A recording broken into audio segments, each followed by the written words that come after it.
భావ కవితల బరువులో ఆ కృష్ణ శాస్త్రిల కవినైతే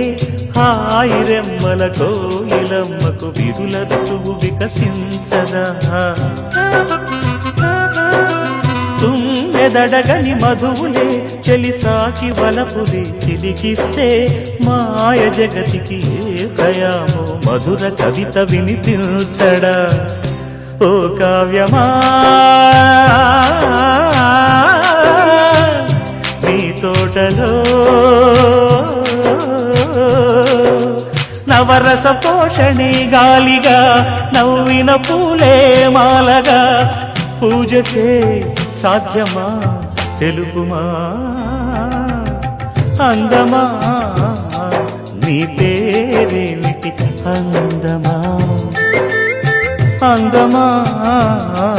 నీ పేరేమిటి